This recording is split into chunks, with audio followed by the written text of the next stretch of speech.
the Grand Tour.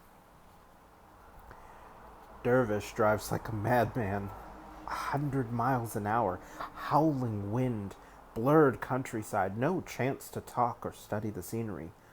I spend the journey with my face pressed between my uncle's shoulder blades, clinging on for dear life.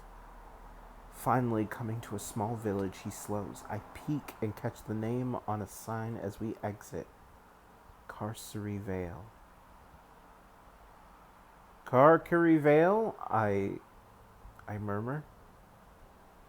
It's pronounced Carcery, Dervish grunts. This is where you live? I note, recalling the address from cards I wrote and sent with Mom and Gret. Mom didn't like Uncle Dervish, but she only sent him a Christmas and birthday card. Actually, I live 2 miles beyond, Dervish says, carefully overtaking a tractor and waving to the driver. It's pretty lonely out where I am, but there are a lot of kids in the village. You can walk in any time you like. Do they know about me? I ask. Only that you're an orphan and you're coming to live with me. A winding road. Lots of potholes, which Dervish swerves expertly to avoid. The sides of the road are lined with trees. They grow close together, blocking out all the thinnest slivers of sunlight. Dark and cold. I press closer to Dervish, hugging warmth from him. The trees don't stretch back very far, he says. You can skirt around them when you're going for the village. I'm not afraid, I mutter. Of course you are, he chuckles, then looks back quickly. But you have my word. You've no need to be. Chez Dervish. A huge house. 3 stories. Built from rough white blocks almost as big as those I've seen in photos of the pyramids. Shaped like an L. The bit sticking out of the end is made from ordinary red bricks and doesn't look like the rest of the house. Lots of timber decorations around the top and down the sides, a slate roof with 3 enormous chimneys. The roof on the brick section is flat and the chimneys tiny in the comparison of the others. The windows are on the lower floor, run from the ground to the ceiling. The windows on the upper floor are smaller, round, and feature stained glass designs. On the brick section, they're very ordinary. It's not much, Dervish says wryly, but it's home. This place must have cost a fortune, I gasp, standing close to the motorbike, staring at the house, almost afraid to venture any nearer. Not really, Dervish says. It was a wreck when I bought it. No roof or windows, and interior was destroyed by exposure to the elements. The lower floor was used by a local farmer to house pigs.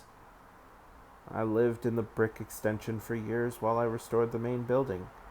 I keep meaning to tear the extension down. I don't use it anymore, and it takes away from the main structure. But I never seem to get around to doing it. Dervish removes his helmet, helps me out of mine, then walks me around the outside of the house. He explains about the original architect and how much work he had to do to make the house habitable again. I don't listen very closely. I'm too busy assessing the mansion and surrounding terrain. Lots of open fields, sheep, cattle in some of them. A small forest to the west, which runs all the way to Carcery Vale. No neighboring houses that I can't see. Do you live here alone? I ask as we return to the front of the house. Pretty much, Dervish says.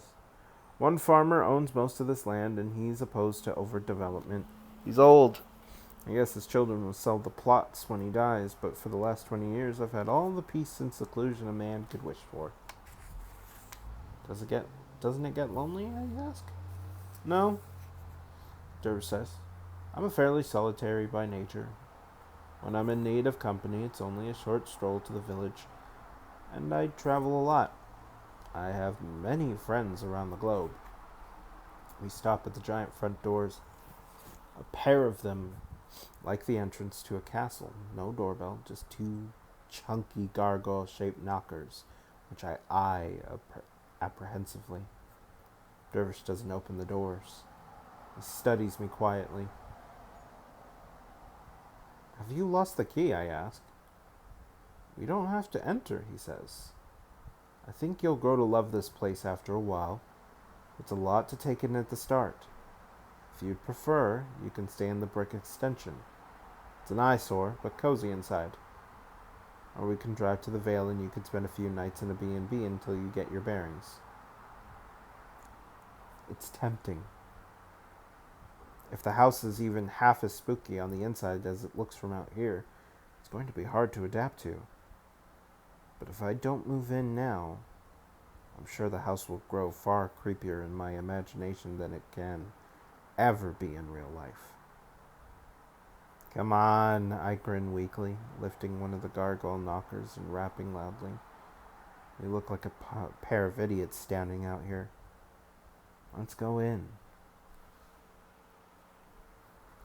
Cold inside, but brightly lit, no carpets, all tile or stone floors, but many rugs and mats. No wallpaper. Some of the walls are painted, others are just natural stone. Chandeliers in the main hall and dining room, wall-set lamps in the other rooms, bookcases everywhere, most of them filled. Chessboards, too, in every room. Dervish must be as keen on chess as Mom and Dad. Ancient weapons hang from many of the walls, swords, axes, maces. For when the tax collector calls, Dervish says solemnly, lifting down one of the larger swords. He swings it over his head and laughs. Can I try it? I ask. He hands it to me. Bloody hell! It's heavy! I can lift it to thigh level, but no higher. A quick reappraisal of Uncle Dervish. He looks wiry as a rat, but he must have hidden muscles under all that denim. We meander through the downstairs rooms, Dervish explaining what each was, what they used to be in the past, pointing out items of special interest such as a stuffed bear's head, which is more than 200 years old, a cage where a live vulture was kept, rusty nails which were used by the Romans to crucify people. There's a large empty fish tank in one of the main living rooms, set against a wall. Dervish pauses at it and taps the frame with his fingernails. The last owner of this place before it fell into ruin was a tyrant called Lord Sheftry. He kept live piranhas in this tank. One day, a woman had turned up with a baby. She claimed it was his, and she wanted money to pay for its upkeep. Dervish crouched down and stared into the abandoned aquarium as though it was still full of circling, multicolored fish. Lord Sheftry invited her to stay for the night, he said calmly.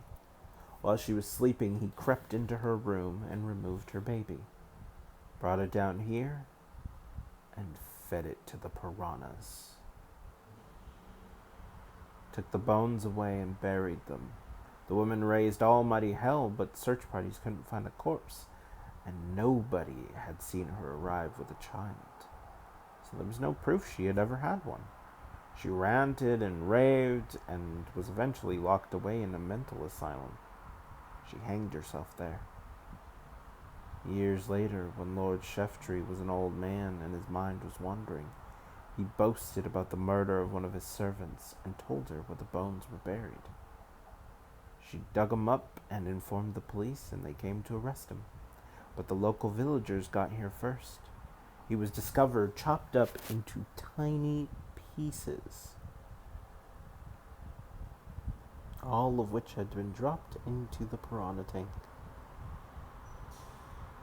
Dervish stops, and I gaze at him in silent awe. He stands and faces me. I'm not saying this to scare you, he smiles, but this house has a long and bloody history. There are dozens of horror stories, not quite as gruesome as that one, but all of them pretty gut-churning. I think it's best you hear about the past now from me.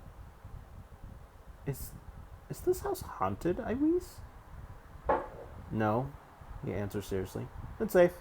I wouldn't have brought you here if it wasn't. If the nightmares of the past proved too oppressive, you're free to leave. But you've nothing to fear in the present.